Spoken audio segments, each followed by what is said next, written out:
If your grocery bill feels out of control, you might be a snack house. Are you a snack house or an ingredient house? Or as some people would call it, processed food versus homemade.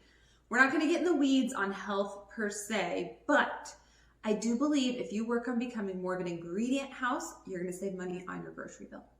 So where do I fall on the spectrum? If it was ingredients to snack, I'd say I fall about here. Okay, are we perfect? No. Do we have snacks in this house? Yes. But do we have a ton of them? No. And every trip I make to the grocery store, most of my cart is fruit, vegetables, not enough of those, meat, dairy, grains, or things like baking components, okay? I try to get as few individually packaged items and items in like individual wrappers as possible. So your cheese sticks, your yogurt cups, applesauce cups. When I do get those items, which I do on occasion, my kids know these individually packed items are not allowed to be eaten at home. They're not allowed to come out of the pantry. They are for lunch boxes. All right, we got in the weeds there a little bit. Let's get back to it. So why do we not want to be a snack household? All right, we more and more are trying to be an ingredient household. Obviously, you got picky eaters, lunch boxes, like I said, and also things that are just like, you don't know how to make them yet, or you can't. So crackers, I don't make graham crackers, I just buy them. Or fig Newtons. One of my kids who's a picky eater enjoys figs. They eat fig Newtons. I've never tried to make those myself, and I think it would be a lot of work for the value of just buying that snack. Now, I don't buy individual package on that. It is a large package. But why do we not want to be snack households? First of all, it is more expensive.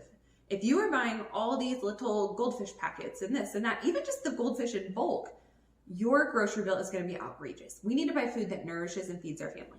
All right, so the grocery bill is a huge one. Another reason not to be a snack household is it's just too easy. Okay, if you got Hostess cupcakes, it's too easy to grab one and just eat it and not even think about it. It's also too easy to, oops, I just grabbed 2 and ate them. If you're an ingredient household, maybe you try to DIY it and you make like a copycat recipe. I've done that, I believe for Oreos a long time ago. I did that. Do you think I ate 6 of those Oreos at once? No, because I worked my butt off to make those Oreos. So when I ate one, I slowed down. I enjoyed it more and I savored it. And I also appreciated the work that went into it a lot more. And then another reason that I really despise individually packed snacks and just too many snacks in general is all the packaging. Does anybody else get bothered by this? Okay, so I gotta ask you, how many times a week are you taking out the trash? Or how many full bags of trash are in your trash can each week? For my family, it's 1 to 2. And honestly, that's because things like meat still come in packaging, and even pastas and flour, those things do still come in packaging. But I feel like the more of an ingredient home I become, the less packaging I tend to have. So if your trash can is constantly full, look at it. Look at what's in the trash. How many things are snack foods? Or maybe not snack foods, but say Stouffer's lasagna, things like that. Pre-made, pre-packaged, and ready and convenient items. So what are some things that I have switched or made the switch on from maybe when I was a child, from my family home, to when I was first married to now? I've grown a lot. My cooking, my abilities have evolved.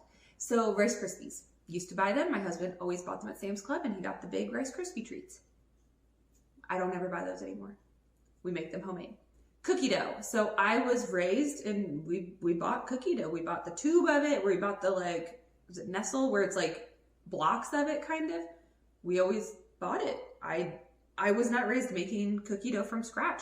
We absolutely make it from scratch. We made cookies last night, me and my little girls, and I will actually go so far as to make them, roll them into balls, and freeze the cookie dough balls. So if a party comes up last minute, I can just throw those on a tray and bake some cookies. So many things you buy at the grocery store is for convenience, but if you do it right yourself, it can still be convenient. Things like garlic bread. My mom always bought Texas toast, garlic bread from the freezer section. We don't buy things like that. I homemade garlic knots, I homemade crescent rolls, and when I make them in bulk and I freeze some. And then all we have to do is thaw them for dinner that night. Just a couple, 2 or 3. I don't always have to make the whole batch. Again, you can make your own items convenient items. So things like chicken nuggets. My husband, when I first married him, he bought things like chicken nuggets and fries and things like pizza rolls, and I don't buy those things anymore. My kids don't eat them the best, nor do I really want them to eat them the best. I would rather have more cooked and proper meals. So that's a switch we've made over time. Store-bought pizza to homemade pizza. I do not buy store-bought pizza. The other day we did, but it was for like a party, and I made 2 homemade and I did 2 store-bought because I didn't want too much pressure on myself. But for our family, ourselves, we do not buy pizza. Like, I make it. All right. And I love doing it. I actually am really proud of myself. It took a long time for me to get it right.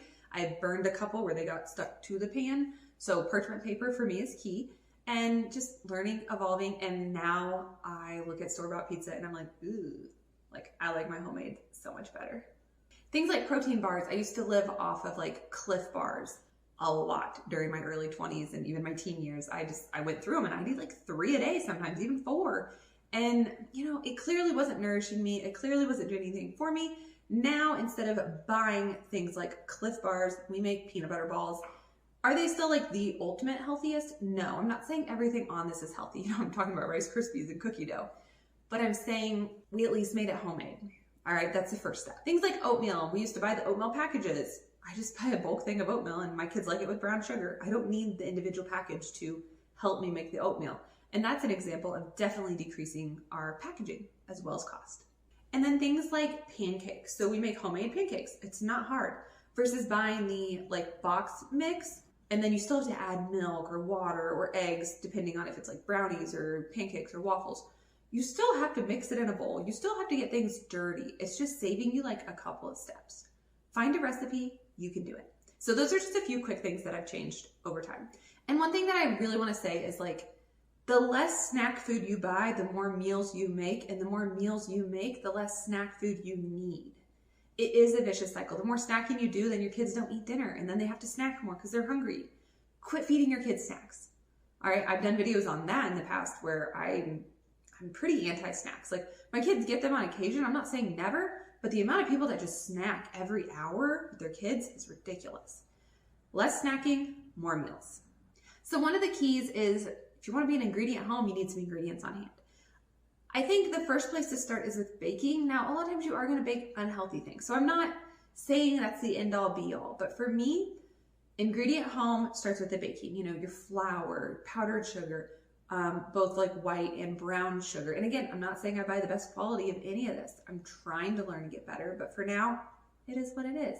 All those staples you need to have. Okay, maybe some things like just even peanut butter and honey, chocolate chips. And then when you get into cooking, it's having pasta on hand. It's having meat in your freezer, and you can turn that into a meal. When it comes to the snacks themselves, I do want to say the meals are important, but if you are going to snack, that's okay. What we can do though is make our home feel like a snack home with real or better ingredients. So how can you do this? When you go to the grocery store and you buy strawberries and apples, bring them home and maybe go ahead and cut them up. Then, boom, you open up the fridge and you have a snack. You have strawberries that are already cut up. Versus seeing things in their original form, it doesn't seem convenient. It doesn't seem easy. Okay, I do this with a block of like Colby Jack cheese. I go ahead and I pre-slice it. And then when I want a snack, I can have cheese and crackers. But it's not a pre-packaged cheese and crackers. I did it myself. This can be done, again, with so many things like veggies, fruit, boiled eggs in the fridge, cheeses, maybe deli meats that you chop up, almost like how a charcuterie board or like almost like a salad bar just in your fridge all the time, ready to go. Yes, this takes time. Yes, it takes effort, but it is worth it in the long run. And as I said, I don't use perfect ingredients. I'm not a nutritionist. I'm not a health expert, but I'm doing my best to feed my family well. We are working on getting further and further towards the ingredient side of the spectrum and further away from the snacks. What you need in order to make this happen is a recipe and time. With that, you can do anything.